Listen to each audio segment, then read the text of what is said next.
Good evening.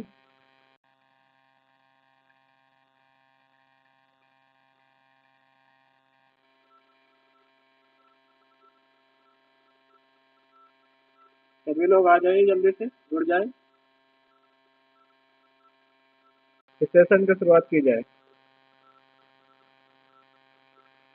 अपने दोस्तों को सभी लोग शेयर कर दें।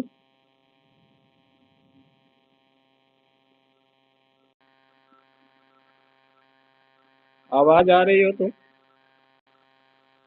कमेंट बॉक्स में यस लिख दें।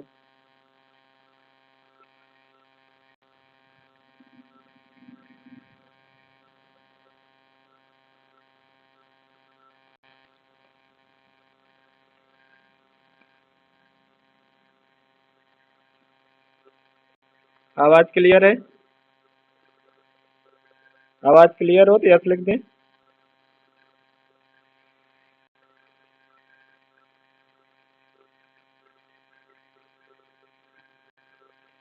चलिए सेशन की शुरुआत की जाए। जो लोग पहले से वीडियो को नहीं देखे हैं, गुड इवनिंग कमल किशोर।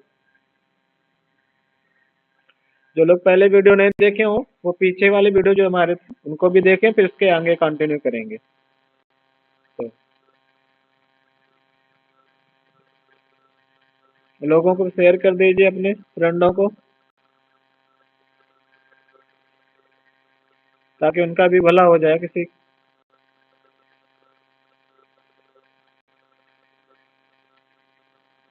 चलते हैं।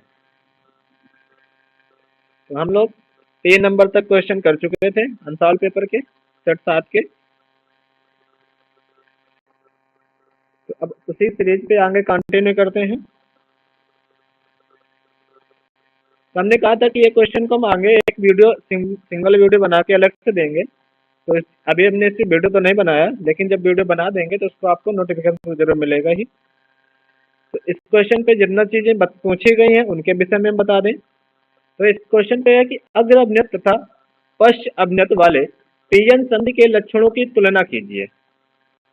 जो पीयन संधि है उस पे अग्र अभिनत और पश्च अभिनत वाले लक्षणों की तुलना करनी है, और साथ में ही जो सौर सेल से अभिनत की प्रकृति है उसको दर्शाना है।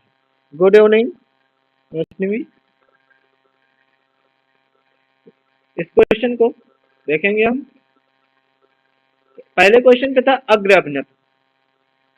तो अग्र अभिनत में यानी जब पीएन संधि होती है, यानी पीएन संधि जो डायोड है उस पर पी टाइप के जो क्रिस्टल होते हैं वो बाहरी बैटरी के धन सिरे से और एन टाइप के क्रिस्टल को बैटरी के ऋण सिरे से जोड़ते हैं। यानी माइनस सिरे से और धन सिरे के दोनों आपस में क्या करते हैं, जोड़ते हैं।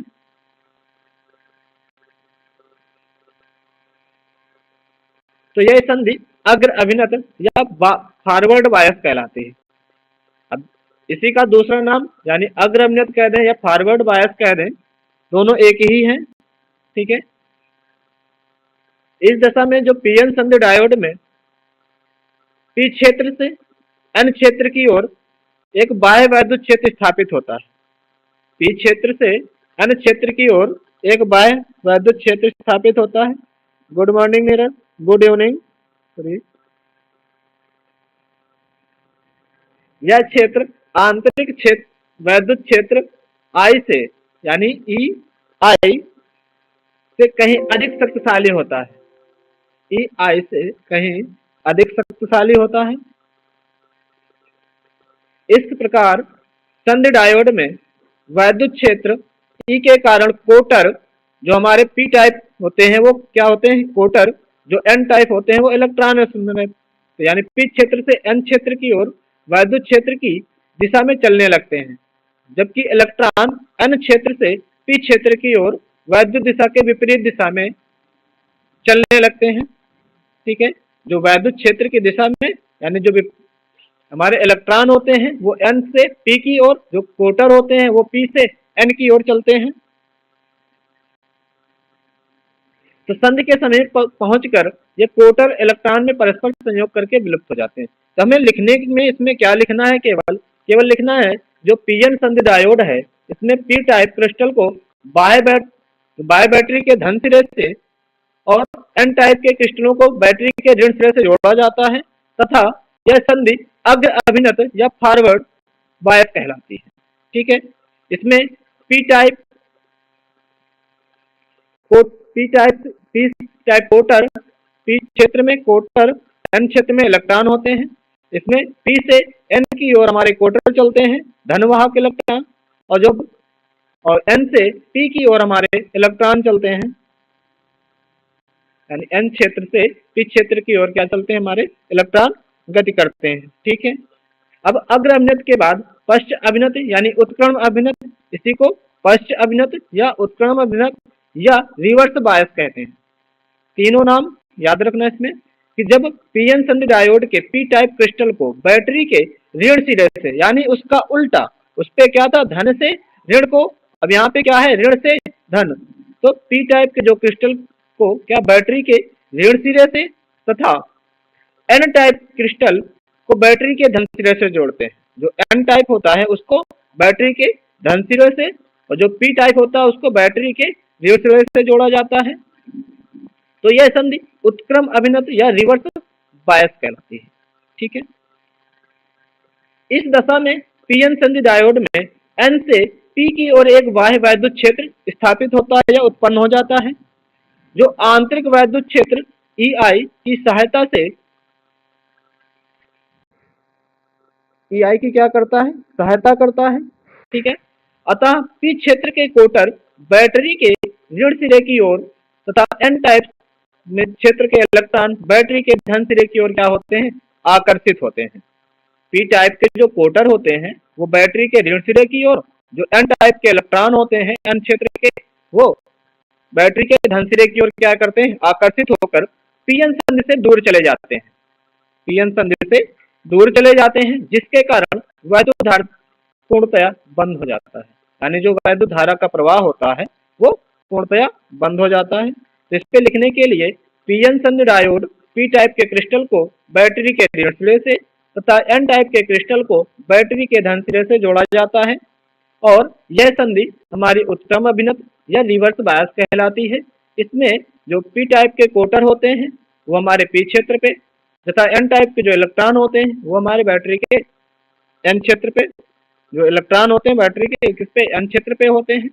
इसमें जो कोटर और इलेक्ट्रॉन है वो जो संधि हमारी हो, जो उससे दूर चले जाते हैं, तो इसमें धारा का प्रवाह क्या हो जाता है, पूर्णतया बंद हो जाता है। ठीक है, याद रहेगा। आगे, अब उसी के आगे लिखा था कि सौर सेल, जो सौर सेल है उसका हम क्या करते हैं, तो सौर सेल एक क्या है, विशिष्ट प्रकार की अनअभिनत यानी पीएन संधि डायोड होता है, जो सौर ऊर्जा को किसमें परिवर्तित करता है, विद्युत ऊर्जा में। जो सौर ऊर्जा को विद्युत ऊर्जा में क्या करता है, परिवर्तित करता है। और सौर सेल में पीएन संधि डायोड का पी टाइप क्षेत्र काफी पतला होता है। वो कितना पतला होता है, लगभग 0.2 माइक्रोमीटर का। ठीक है, 2.2 माइक्रोमीटर का होता है, जिससे इस पर आपतित प्रकाश फोटॉन बिना अधिक आवेशित हुए, यानी बिना अधिक आवेशित हुए पीएन संधि पर पहुंच जाते हैं। कहाँ पे पहुंच जाते हैं, पीएन संधि पर। और पी टाइप क्षेत्र के एक धात्विक अंगुलीनुमा इलेक्ट्रोड से संबंधित रहता है, अंगुलीनुमा इलेक्ट्रोड से क्या रहता है, संबंधित रहता है, जो एनोड का कार्य करता है, एनोड का काम करेगा। और डायोड के एन टाइप क्षेत्र के पदार्थ की जो प्रकृति होती है वो, और पी टाइप के पदार्थ की जो प्रकृति होती है, दोनों कैसी होती है, समान होती है।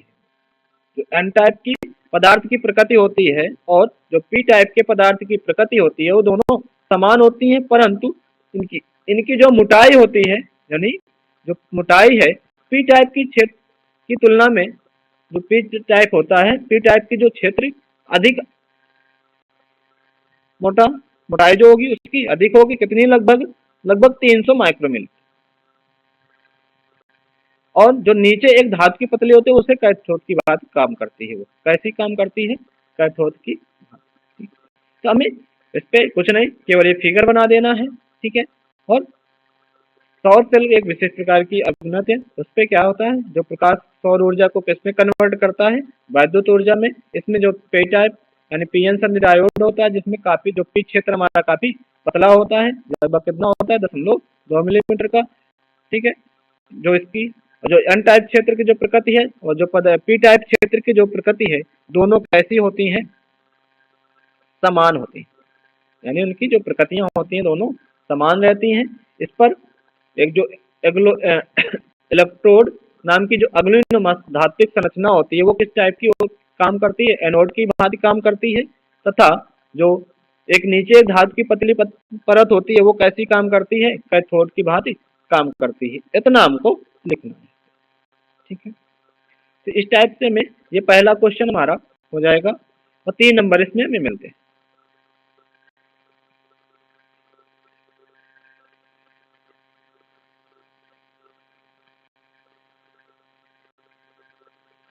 इतना आपको इसमें लिखना है, अच्छे से नोट्स बनाना है ताकि क्वेश्चन आए तो हम लिख सकें, ठीक है। अगला क्वेश्चन था कि दिखाइए कि हेनरी बटे फैराड, जो फैराड है वो उसकी पावर 1/2 प्रतिरोध को दर्शाता है, यानी जो प्रतिरोध होता है उसका क्या मात्रक होता है, ओम, उसको दर्शाता है। ये हमें सिद्ध करना है। अब ये सिद्ध करने के लिए हम क्या करेंगे, हमें इनके फार्मूले पता होना चाहिए, ठीक है। क्या पता होना चाहिए, जो फार्मूले हैं वो पता होने चाहिए। अब इसको हमने दिया था कि आप लोग करके लाएंगे, आप लोग करके लाएंगे। अब जिन्होंने किया है बताएं, क्या कर पाए हैं आप लोग? अगर यस, कमेंट बॉक्स में एक्स लिख दें, एस लिखें। अगर नहीं कर पाए तो नो लिख दें।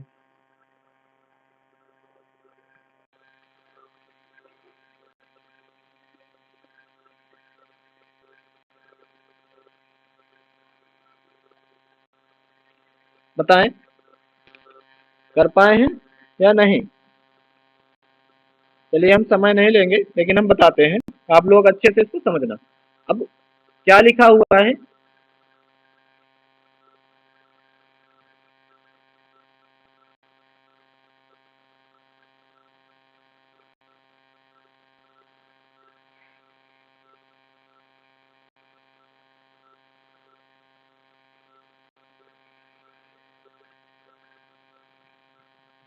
चलिए देखते हैं। लिखा हुआ है हेनरी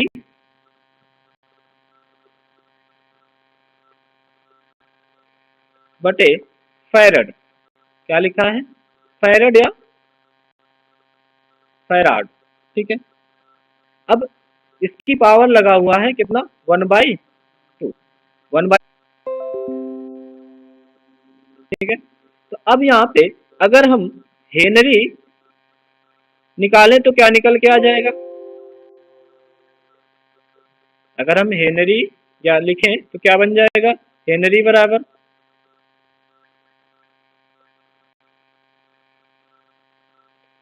तो हेनरी बराबर हमारा क्या होगा, वेबर प्रति एम्पियर होगा। क्या होगा, वेबर, वेबर प्रति एम्पियर हो जाएगा।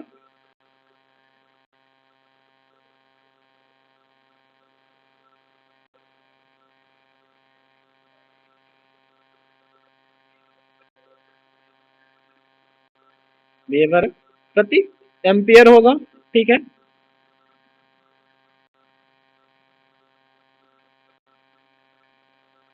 अब हेनरी बराबर हो गया वेबर प्रति एम्पियर, लेकिन फैराड यानी फैराडे, फैराडे नहीं समझना है इसको, फैरड समझना है। क्या है, फैरड, ठीक है। फैराड या फैरड लिखते हैं इसको।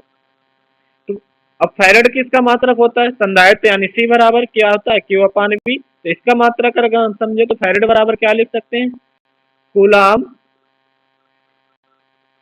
बटे बोल्ट लिख सकते हैं,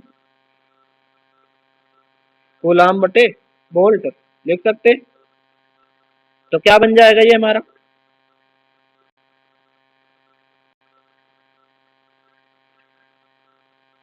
वेबर, वेबर प्रति एम्पियर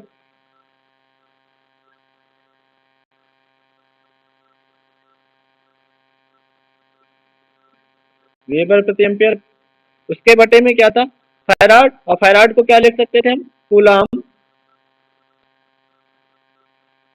प्रति वोल्ट लिख सकते थे, कूलाम प्रति वोल्ट। अब वेबर प्रति एम्पियर और कूलाम प्रति वोल्ट, इसको अगर हम देखें तो ये बाहर बाहर का हम अंदर गुणा कर सकते हैं और अंदर अंदर का कर सकते हैं।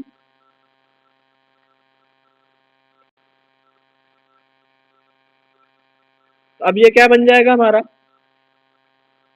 वेबर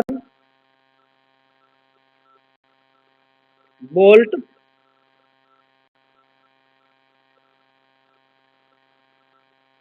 वेबर वोल्ट प्रति एम्पियर कूलाम, क्या बन जाएगा, एम्पियर कूलाम।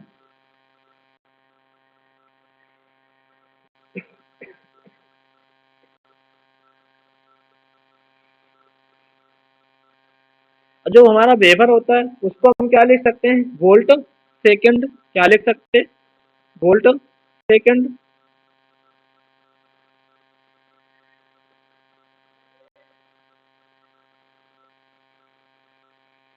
वोल्ट सेकंड, जो वेबर होता है उसको क्या लिखा जा सकता है, वोल्ट सेकंड, और एक वोल्ट और हो जाएगा डिवाइड में एम्पियर है। अब एम्पियर यानी आई, और आई बराबर क्या होता है, यानी क्यू बराबर क्या होता है, आई टी होता है, क्यू बराबर आई टी होता है। तो हमें एम्पियर तो बचा रहेगा। अब क्यू बराबर हम क्या लिख सकते हैं, आई टी, तो एक एम्पियर हमारा इधर का हो गया, एम्पियर। और जहां पे कूलाम है उसको हमने लिखा क्यू बराबर आई टी यानी एम्पियर,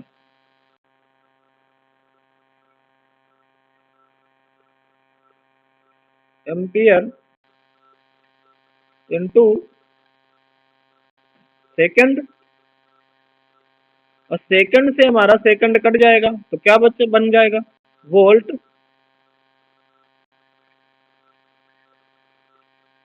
स्क्वायर बटे एम्पियर स्क्वायर बन जाएगा।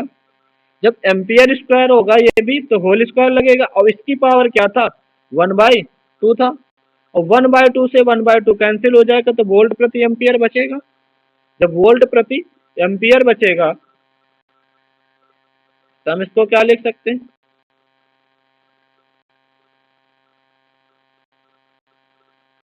वोल्ट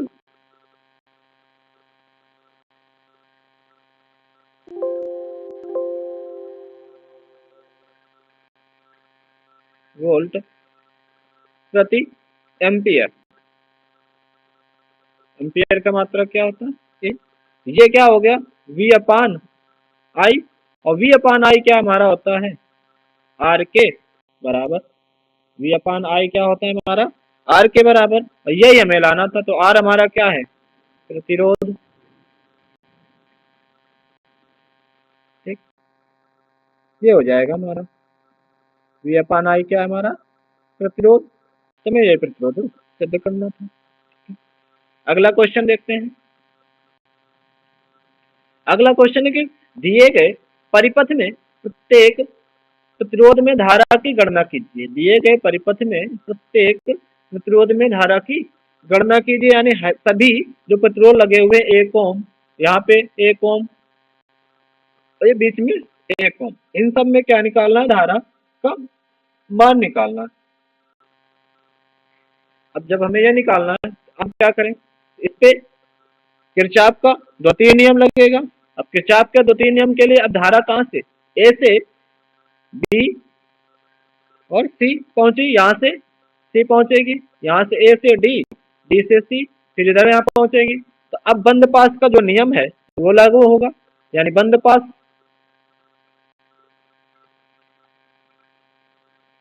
पास हमारा कौन सा, ए बी सी ए में, बंद पास ए बी सी ए में क्या क्या बनेगा, जो हमारा वोल्ट था, यानी होती वो क्या होती, बराबर करते हैं वोल्ट के, तो यहाँ पे क्या होगा, I1 जो धारा हमारी आ रही है, I1 और प्रतिरोध 1 है तो 1। यहाँ से ये धारा हमारी ए से हम इधर को चलेंगे तो ये धारा हमारी माइनस की हो जाएगी, यानी I3 1 यहाँ पे भी है, 1 ओम इधर भी है, 1 ओम यहाँ पे भी, ये बराबर किसके हमारा 2 वोल्ट के, किसके 2 वोल्ट के। इसको हम पहला समीकरण बना लेंगे। अब 1 से इसको निकालेंगे तो क्या, यहाँ से समीकरण बना करके नीचे बनाते हैं, यानी I1 माइनस I3 इक्वल क्या आ गया हमारा 2 वोल्ट। ठीक है, इसको समीकरण हम 1 बना लेंगे। ठीक, अब इसी टाइप से बंद पास हमारा जो बनेगा, बंद पास कौन सा, ए डी सी ए में। यहां से चलेंगे तो यहाँ पे I2 है, यानी I2, यहाँ पे 1 ओम है तो 1 ओम, इधर को जाएंगे तो माइनस का I3, यहाँ पे भी 1 ओम है, बराबर है किसके, यहाँ पे 1 वोल्ट, यानी I2 माइनस I3 बराबर क्या हो जाएगा 1 के। ये समीकरण हमारा क्या बन जाएगा, दूसरा। ठीक, समीकरण 1 बन गया हमारा I1 माइनस I3 बराबर किसके 2 के, और दूसरा समीकरण हमारा क्या बन गया I2 माइनस I3 बराबर किसके 1 के। ठीक है, अब क्या करेंगे, यहाँ पे I1 और I2 हमारी आ रही है और I3 क्या जा रही, तो यहाँ पे क्या लिख सकते हैं I1 प्लस I2 बराबर किसके माइनस I3 लिख सकते हैं। ये समीकरण तीसरा बना लें। अब इस समीकरण को किसी एक में रख लें, यानी जहां पे हम रख लें I1 के हिसाब पे, जहाँ पे I3 वहां पे रख लें इसको, क्योंकि I3 की माइनस की है तो यहाँ पे क्या लिख सकते हैं समीकरण 1 पे रखने पर,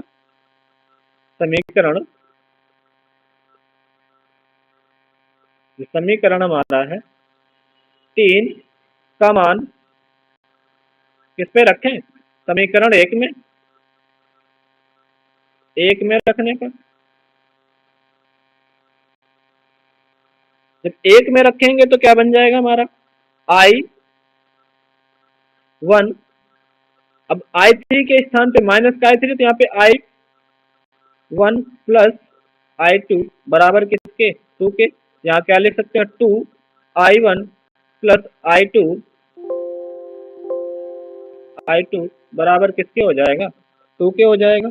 ठीक है, इसी प्रकार जब दूसरे समीकरण में रखेंगे, इस समीकरण को हम क्या डाल दें, चौथा नंबर डाल दें। ठीक है, अब इसी प्रकार यहाँ पे रखेंगे दूसरे वाले में, तो वहाँ पे I2 है तो I2, अब I3 के स्थान पे हम रखेंगे I1 प्लस I2 इक्वल किसके 1 के, तो I2 प्लस I2 हो जाएगा 2I2 प्लस I1 इक्वल किसके हो जाएगा 1 के।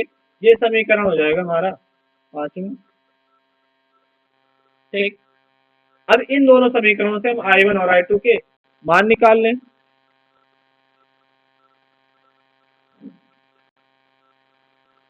ठीक, अब इस पे हम जब मान निकालेंगे तो समीकरण क्या बना था पहला हमारा, देखते हैं, जो चौथा समीकरण, समीकरण 4 और 5 से, समीकरण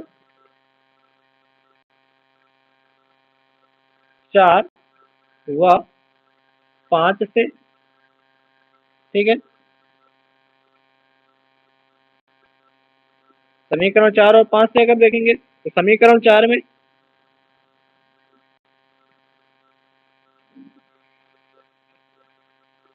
अब समीकरण 4 हमारा क्या है 2I1 प्लस I2 बराबर 2 के, 2I1 प्लस I2 इक्वल किसके 2 के।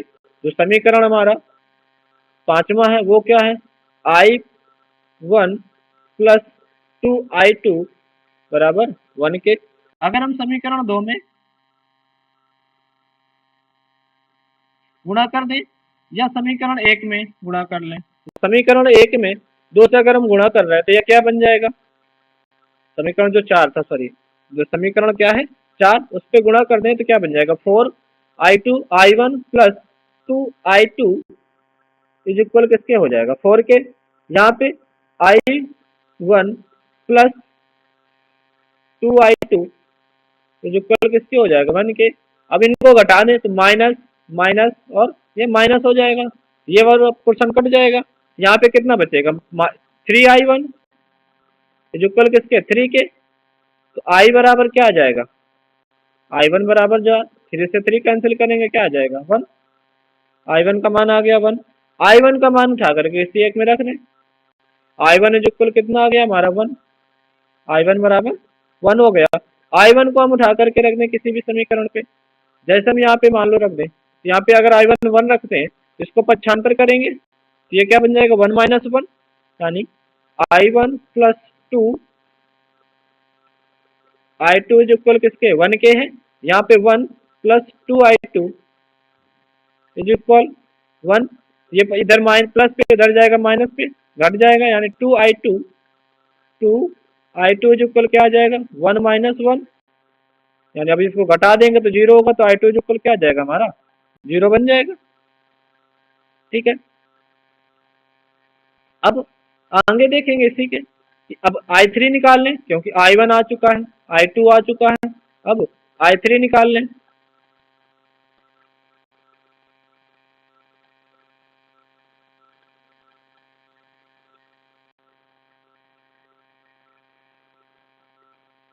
i3 निकालेंगे तो i3 के लिए फार्मूला, i3 क्या था, i1 plus i2 is equal किसके था, माइनस का i3 था।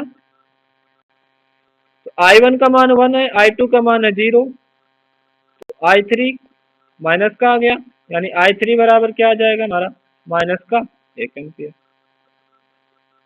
तीनों मान हमारे आ गए। ठीक है, i1 बराबर 1 एम्पियर, i2 बराबर 0 और i3 बराबर -1 एम्पियर। ये हमारा क्वेश्चन। ठीक है, इतना करना है हमें, बिल्कुल आसान है, बस बंद पास अगर बनाना जान गए तो आप कोई दिक्कत नहीं होनी। ठीक, अगला क्वेश्चन हम देखेंगे। अगला क्वेश्चन है, एक प्रोटॉन पी तथा एक अल्फा कण समान विभवांतर तक त्वरित किए जाते हैं, समान विभवांतर तक त्वरित किए जाते हैं। प्रोटॉन पी तथा अल्फा कण से संबंधित डी ब्रोगली तरंगदैर्ध्य का अनुपात ज्ञात कीजिए। क्या निकालना है, डी ब्रोगली तरंगदैर्ध्य का अनुपात। अब इसमें क्या करेंगे हम, तो डी ब्रोगली तरंगदैर्ध्य का हमें फार्मूला पता होना चाहिए। ठीक है, तो डी ब्रोगली तरंगदैर्ध्य का फार्मूला क्या होता है, लेमडा नॉट इज इक्वल या lambda is equal H upon root के अंदर 2 Q V M, 2 Q V M. अब ये हमारा फार्मूला। अब यहाँ पे प्रोटॉन और अल्फा कण की बात की गई, तो यहाँ पे हम क्या लिख सकते हैं, तो एक में अल्फा लिख लें, प्रोटॉन लिख लें, एक में अल्फा लिख लें, यानी क्या लिख सकते हैं, तो lambda P is equal formula क्या बन जाएगा, एच अपान रूट के अंदर 2 Q P V P M P. इसको समीकरण 1 बना लो। ठीक, दूसरा हमारा क्या बन जाएगा, lambda alpha is equal H upon root 2 Q P. अब यहाँ पे अल्फा है तो alpha Q alpha plus into V alpha into M alpha. अब यहाँ पे दे रखा है कि कण, दोनों जो कण है, अल्फा कण है और जो प्रोटॉन कण है, दोनों पे क्या है, समान विभवांतर है।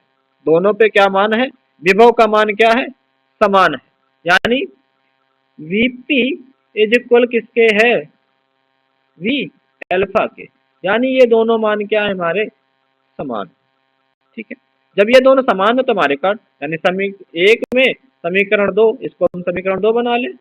समीकरण 1 में समीकरण 2 का क्या कर दें, भाग। जब समीकरण 1 में समीकरण 2 का भाग करेंगे तो क्या बन जाएगा,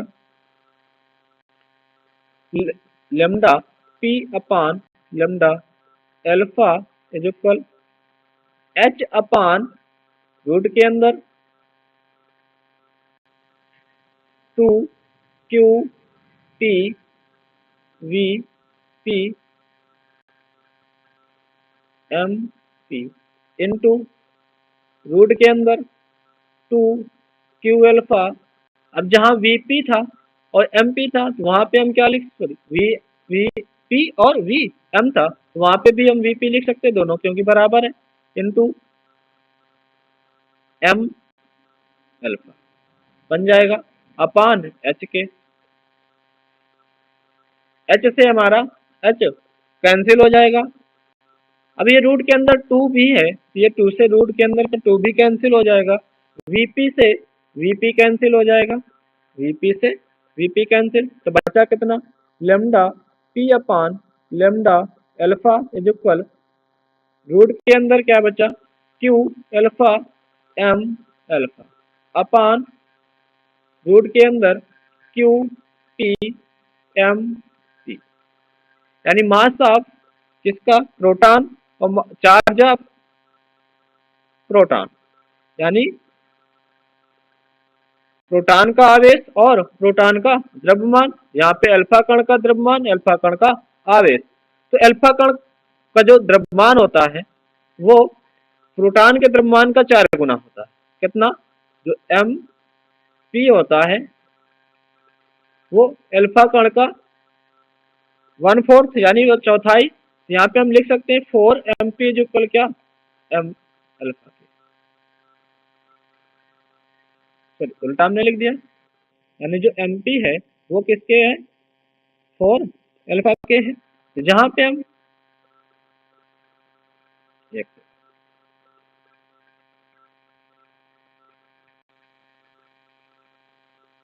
अल्फा कण का जो द्रव्यमान है वो कितना होता है, 4 गुना, ठीक है।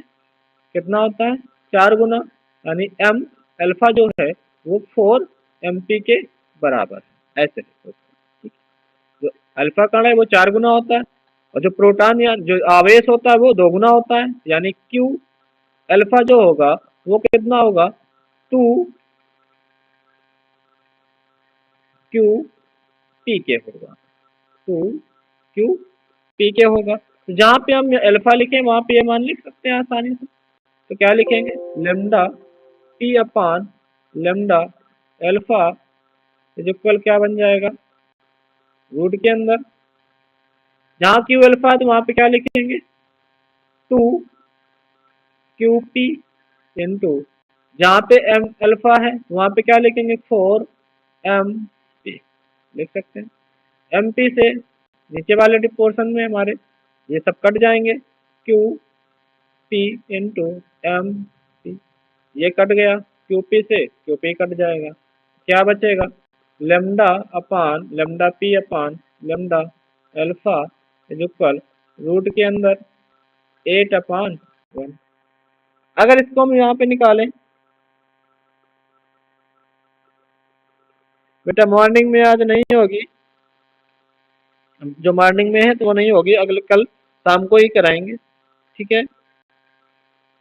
तो अब यहाँ पे क्या आ जाएगा, lambda P upon lambda alpha जो कल क्या आ जाएगा, इसको अगर हम रूट से बाहर लाएं तो क्या लिख सकते हैं, 2√2/1 लिख सकते हैं। तो यही हमारा इसका क्या हो जाएगा, रेशियो हो जाएगा, lambda P ratio lambda alpha is equal क्या आ जाएगा, √2 2√2 रेशियो में 1। ये हमारा इसका क्या हो जाएगा, आंसर हो जाएगा, ठीक है।